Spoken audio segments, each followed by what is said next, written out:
money market, and now we are going to discuss capital market. So capital market is classified into two categories.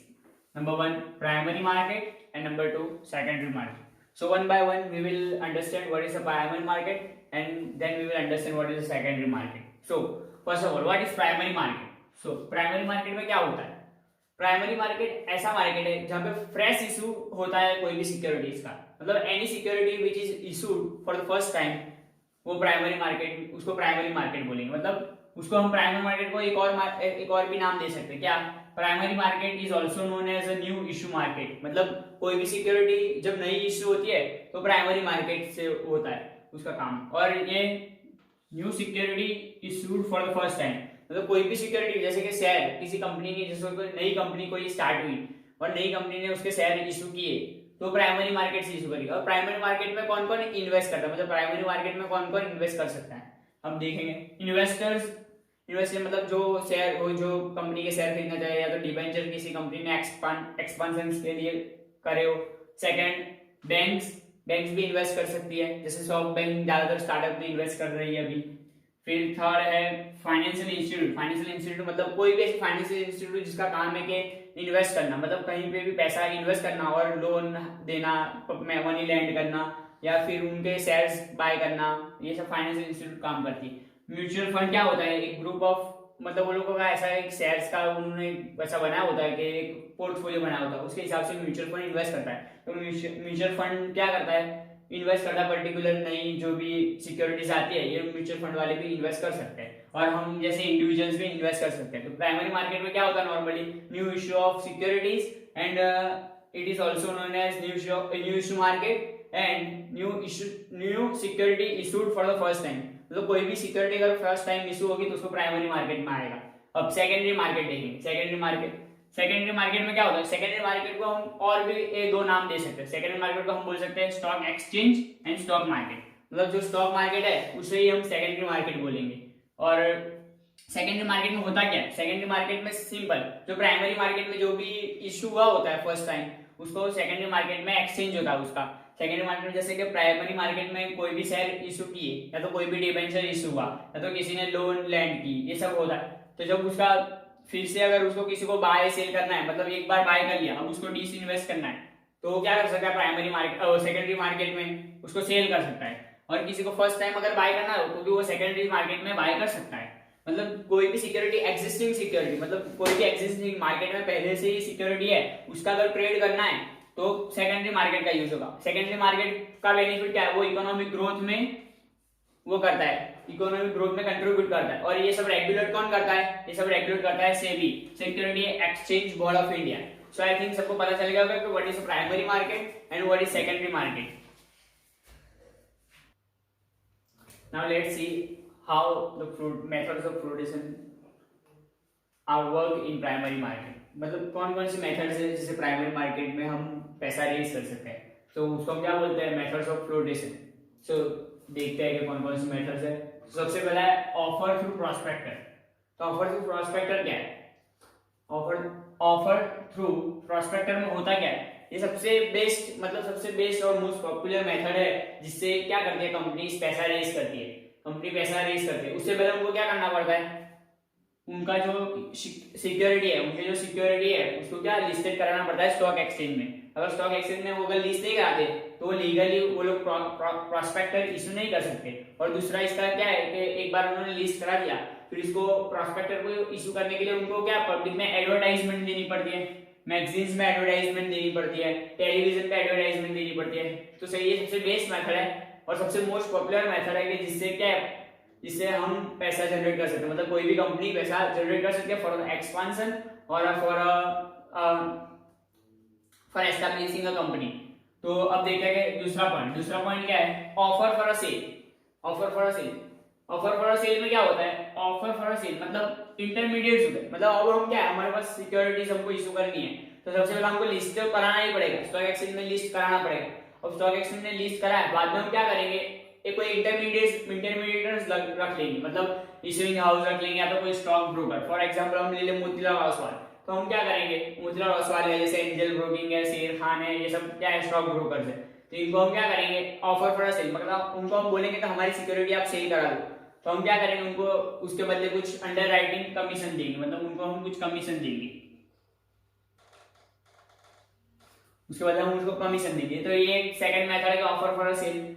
तीसरी method क्या हो सकती है, private placement. Private placement में क्या होता है, सिलेक्टेड इंडिविजुअल्स, मतलब ये क्या है कि अगर डायरेक्ट ये दो मेथड देंगे, प्रॉस्पेक्टस इशू करना है या तो सेल, तो ये क्या होता है, हाई एक्सपेंस होता है, इन सब में हाई एक्सपेंस होता है। जो स्मॉल ऑर्गेनाइजेशन है उसको वो लोग क्या करते हैं, जो स्मॉल कंपनीज है वो एकदम क्या कर सकते हैं, इनको वो लोग ऐसे इशू नहीं कर सकते, प्रॉस्पेक्टर एकदम नहीं ला सकते, क्योंकि वो फिर हाई फ्लोटेशन कॉस्ट हो जाएगी, क्योंकि हर चीज इसमें फ्लोटेशन कॉस्ट हाई होती है, इसमें भी फ्लोटेशन कॉस्ट हाई है। प्लेसमेंट, प्राइवेट प्लेसमेंट में क्या होता है, कुछ सिलेक्टेड इंडिविजुअल्स, मतलब कुछ सिलेक्टेड इंडिविजुअल या तो कुछ सिलेक्टेड फाइनेंशियल इंस्टीट्यूट उनको क्या करेगी, सिक्योरिटी ऑफर करेगी और उनसे वो क्या होगी, पैसा जनरेट करेगी, तो उनको उसके बदले सिक्योरिटीज मिलेगी।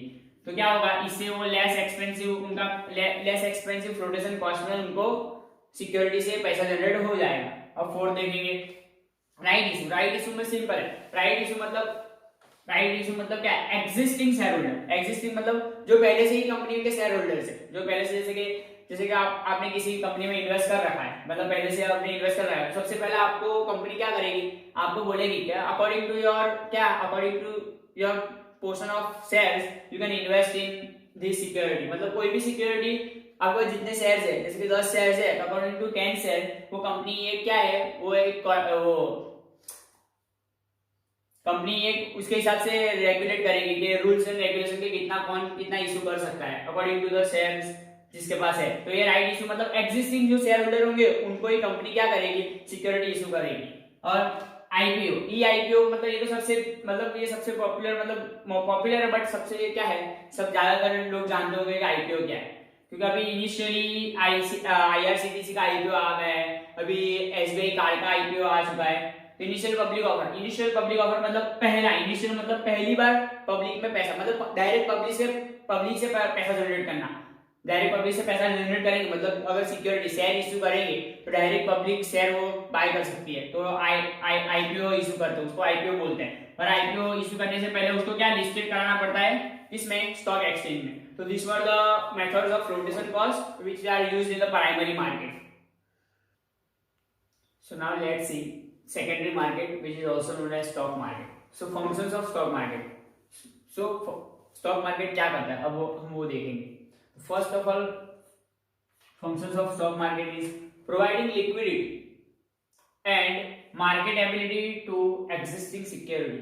मतलब स्टॉक मार्केट सबसे पहला फंक्शन क्या है, प्रोवाइड लिक्विडिटी, मतलब इजीली हम उसको लिक्विडेट, मतलब कोई भी सिक्योरिटी जो हम स्टॉक मार्केट में खरीदते हैं, मतलब शेयर्स जो हम स्टॉक मार्केट में बाय करते हैं, सेल करते हैं, वो क्या है, easily liquidated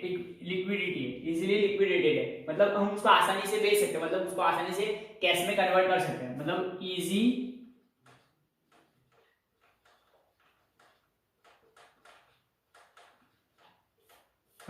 converted into cash. So provide liquidity and marketability, मतलब इजीली मतलब क्या है, easy buy and sell of security of shares, मतलब ये इजीली एग्जिस्टिंग सिक्योरिटीज जो भी मार्केट में है उसको क्या करता है, रेगुलेट करता है और लिक्विडिटी प्रोवाइड करता है। अगर स्टॉक एक्सचेंज नहीं है तो लिक्विडिटी एकदम मतलब लिक्विडिटी इजी नहीं होगी, इजीली हम उसको कन्वर्ट कैश में नहीं कर सकते। अभी हमने जैसे कि अभी किसी कंपनी के शेयर खरीदे और उसको अभी कुछ 5-10 मिनट बाद बेचना हो तो हम इजीली उसको सेल कर सकते हैं, इसलिए उसको बोलता है कि वो स्टॉक एक्सचेंज क्या करता है, provide liquidity, easy liquidity. Second point, pricing of security, मतलब स्टॉक एक्सचेंज कैसे डिटरमाइन करता है प्राइस ऑफ सिक्योरिटी, कोई भी सिक्योरिटी की प्राइस स्टॉक एक्सचेंज डिटरमाइन करता है by help of market forces, demand and supply, मतलब according to demand and according to supply क्या करता है, स्टॉक एक्सचेंज प्राइस को डिटरमाइन करता है, किसकी प्राइस को, शेयर की प्राइस को, मतलब जो सिक्योरिटीज है उसकी प्राइस को डिटरमाइन करता है। अगर डिमांड हाई होगी और सप्लाई कम होगी तो प्राइस क्या होगी, सिक्योरिटी की हाई होगी। अगर डिमांड कम है और प्राइस हाई है तो मार्केट की सिक्योरिटी की क्या होगा, सॉरी डिमांड कम है और सप्लाई हाई है तो सिक्योरिटी की क्या होगा, प्राइस लो होगी। ये कौन डिटरमाइन करता है, stock exchange with the help of market forces, demand and supply. Third, safety of transaction, मतलब अगर यहाँ क्या है, अगर हम इंडिया में 2 स्टॉक एक्सचेंज है, कौन से, एनएससी एंड बीएससी। एनएससी का मतलब national stock exchange and BSc का मतलब बॉम्बे स्टॉक एक्सचेंज। तो ये दो स्टॉक एक्सचेंज है। तो ये क्या, उससे हमको क्या बेनिफिट करता है स्टॉक एक्सचेंज से, हमको वेल रेगुलेटेड एक मार्केट मिल जाता है जहां पे हम इजीली इन्वेस्ट कर सकते हैं और विदाउट एनी कॉन्फ्लिक्ट, कोई भी कॉन्फ्लिक्ट नहीं होगा। क्यों? कि उसको रेगुलेटरी फंक्शन रेगुलेट होता है अच्छे से। उसको रेगुलेट कौन करता है? ये मार्केट पूरा एनएससी, और उसको पूरा गवर्नमेंट, कौन सी गवर्नमेंट अथॉरिटी है जो उसको लुक आउट करती है?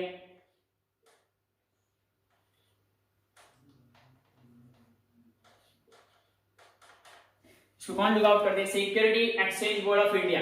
Security exchange board of India ये दो मार्केट को लुक आफ्टर करके और उसके रूल्स एंड रेगुलेशन बना के उसके अकॉर्डिंग ये मार्केट चलता है। तो इसके लिए हमको क्या मिलता है? इजी सेफ्टी मिल जाती है। आराम से हमारा कोई भी इन्वेस्टमेंट होगा वो सेफ इन्वेस्टमेंट होगा।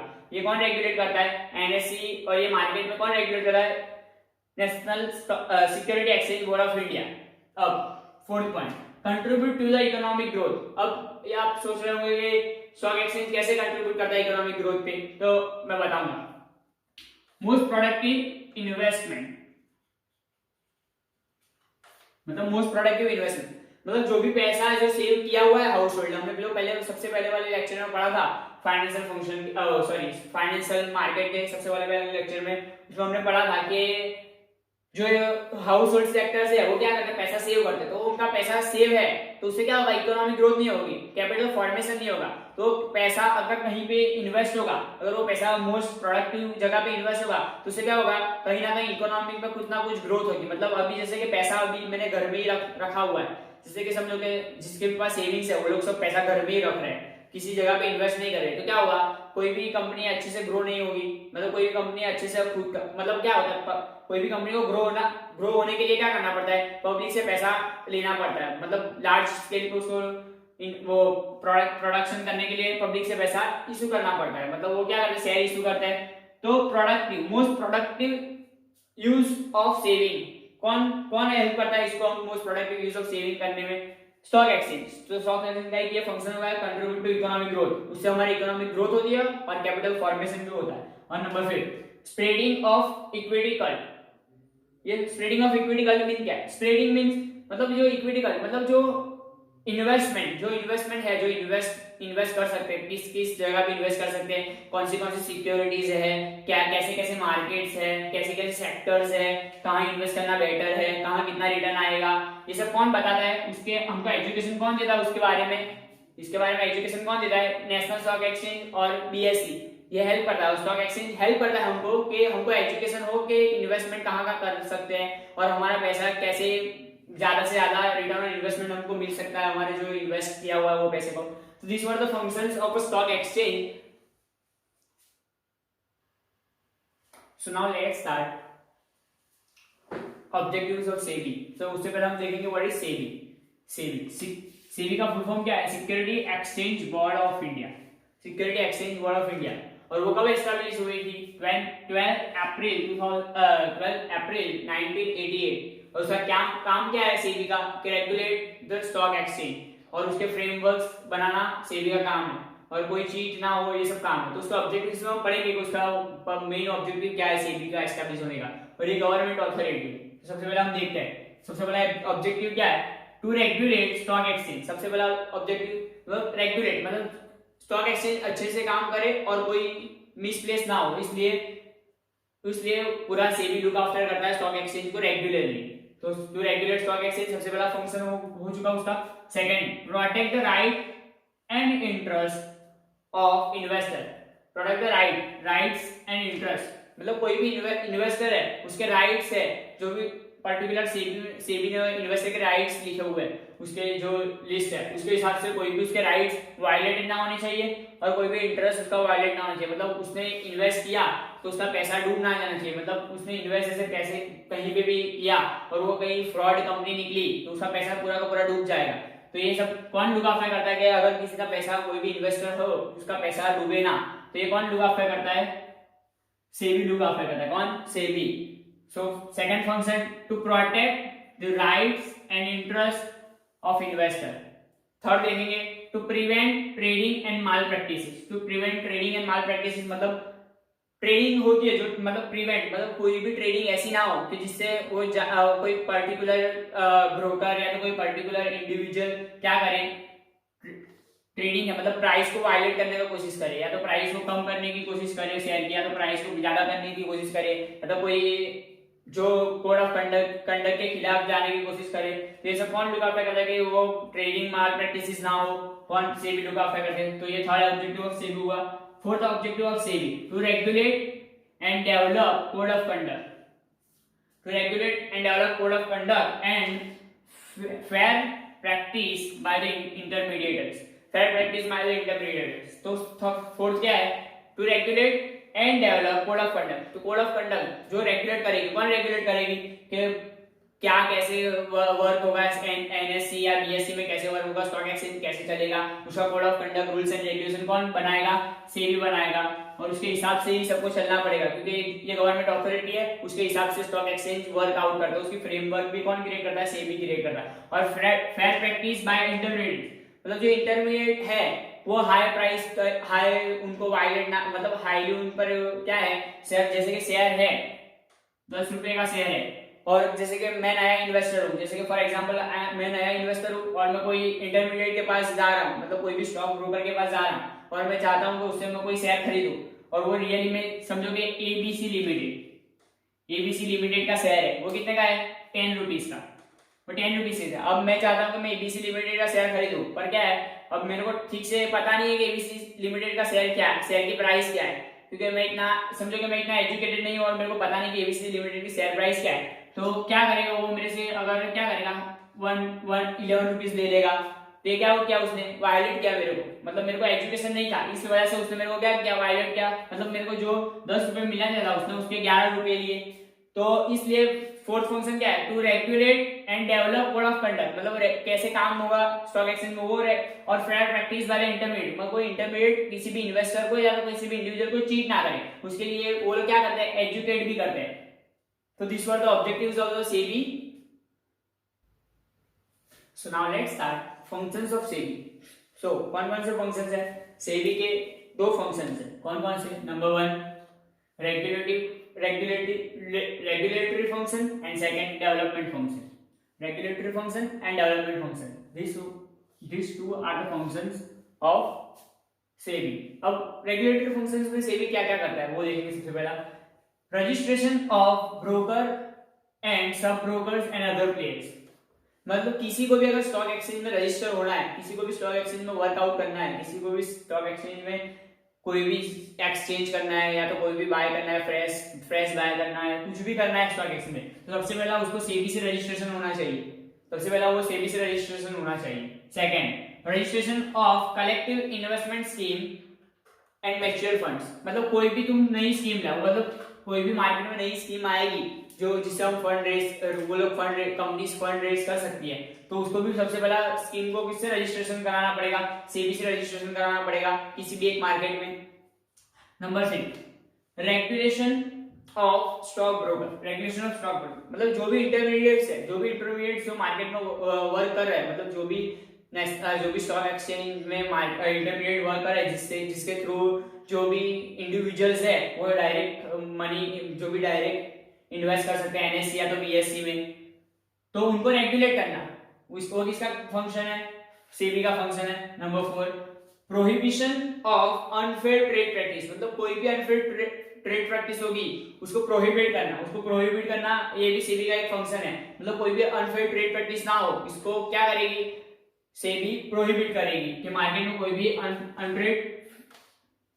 अनफेयर ट्रेड प्रैक्टिस ना हो। नंबर 5 कंट्रोलिंग इनसाइड ट्रेडिंग, मतलब क्या है, इनसाइड ट्रेडिंग से क्या होता है, रातों रात क्या है शेयर की प्राइस वायलेट हो सकती है, मतलब रातों रात अगर इनसाइड ट्रेडिंग हो चुकी तो क्या है, रातों रात किसी भी जो इंडिविजुअल्स है उनका क्या, हमने पढ़ा था कि सेबी का ऑब्जेक्टिव है कि इंटरेस्ट है जो अपने इंडिविजुअल्स इन्वेस्टर का, उसको क्या करना, सेव करना, ये सेबी का क्या था, ऑब्जेक्टिव था। तो ये फंक्शन में क्या है, सबसे पहला वो लुक आफ्टर करेगी कंट्रोलिंग इनसाइड ट्रेडिंग ना हो, ये सब कंट्रोल करेगी। नंबर 6 कॉलिंग फॉर इंफॉर्मेशन, मतलब जो भी स्टॉक मार्केट में जो भी वर्कआउट हो रहा है, मतलब जो भी एक्सचेंज जो हो रहा है, वो सबकी इंफॉर्मेशन कौन कलेक्ट करेगा? सेबी कलेक्ट करेगी। क्यों कलेक्ट करेगी? कि कोई भी अनफेयर ट्रेड प्रैक्टिस ना हो, कोई भी इन्वेस्टर का इंटरेस्ट वो ना हो, इसलिए कौन? सेबी लुक आफ्टर क्या मंगाएगी? अभी इसके पास से इंफॉर्मेशन मंगाएगी, तो उससे वो क्या पता चलेगा कि कौन कौन सी चीज सही हो रही है, क्या क्या सही हो रहा है, क्या गलत हो रहा है, तो उससे पता चलेगा और फिर वो एक्शन ले सकती है। चार्ज अकॉर्डिंग टू एक्ट, मतलब जो भी चार्जेस जो ब्रोकर सब इंटरमीडिएट्स लगा रहे हैं, वो कोई ज्यादा ना लगा दे या तो किसी को वायलेट ना कर दे। इसलिए क्या होता है, वो एक्ट बना हुआ है कोड ऑफ कंडक्ट के मुताबिक, वो क्या करेंगे? चार्जेस देंगे। अब डेवलपमेंट फंक्शन में क्या होगा? डेवलपमेंट फंक्शन में इन्वेस्टर एजुकेशन मतलब सबसे पहला डेवलपमेंट फंक्शन में जो भी इन्वेस्टर्स है उनको एजुकेट करना। सेबी का सबसे पहला डेवलपमेंट फंक्शन में सबसे पहला पॉइंट क्या है? कोई भी इन्वेस्टर्स है, जो भी इन्वेस्टर मतलब मार्केट में है, उनको एजुकेट करना। मतलब क्या क्या उनके लिए राइट्स बनाए गए हुए हैं, क्या क्या उनके लिए सेबी ने बेनिफिशियल चीजें रखी हुई है, और कौन कौन से इन्वेस्टर्स है, कौन कौन से ब्रोकर जो रजिस्टर है उनमें तुम लोग इन्वेस्ट कर सकते हो, ये सब बना हुआ है। नंबर 2, ट्रेनिंग ऑफ इंटरमीडिएटरीज की ट्रेनिंग, मतलब जो भी स्टॉक ब्रोकर हमने यहाँ पढ़ा था रेगुलेटरी फंक्शन में, जो भी ब्रोकर्स है और सब ब्रोकर को रजिस्टर होना हो तो क्या सेबी से रजिस्टर होंगे, पर सब ब्रोकर को रजिस्टर होना उससे पहले उसको ट्रेनिंग दी जाएगी। वो ट्रेनिंग कौन देगा? डेवलपमेंट फंक्शन है उसका एक, वो ट्रेनिंग सेबी देगा। Number 3, promotion of fair practice, मतलब जो भी फेयर प्रैक्टिस होगी उसको प्रमोट करेगी। मतलब कोई अनट्रेड फेयर प्रैक्टिस ना हो, और फेयर प्रैक्टिस को प्रमोट करेगी कि ऐसे तुम लोग इन्वेस्ट कर सकते हो, ऐसे इन्वेस्ट कर सकते हैं, ये सब कौन? सेबी प्रमोट करेगा। Number 4, conducting research. अब ये डेवलपमेंट फंक्शन में ये क्यों जरूरी है कि कंडक्टिंग रिसर्च, मतलब सबसे पहला सेबी क्या करेगी कि रिसर्च कंडक्ट करेगी कि कौन सी इंडस्ट्री कैसे काम कर रही है, कौन सी कंपनी कैसे रेगुलेट कर रही है, और उसकी इंफॉर्मेशन कलेक्ट करेगी। फिर वो इंफॉर्मेशन क्या करेगी? सेबी मार्केट में इसको, मार्केट के जो भी इन्वेस्टर्स है, जो भी मार्केट में जो प्लेयर्स है, मेंबर्स है मार्केट के, उन सबको इन्फॉर्मेशन सेंड करेगी। मतलब वो इन्फॉर्मेशन पब्लिश करेगी तो सबको इन्फॉर्मेशन मिल जाएगी। तो इजीली कोई भी रिसर्च, वो जो भी रिसर्च है तो उनको पता चलेगा कि कौन सी कंपनी कैसी है, कौन सी कंपनी फ्रॉड है, कौन सी कंपनी लीगल है, ये सब कौन सी कंपनी कौन सी स्टॉक एक्सचेंज में रजिस्टर्ड है, कौन सी कंपनी का कितना प्रॉफिट है, ये सब कौन लुक आफ्टर करता है? सेबी लुक आफ्टर करता है। This were the functions of a SEBI, regulatory function and development function. Thank you.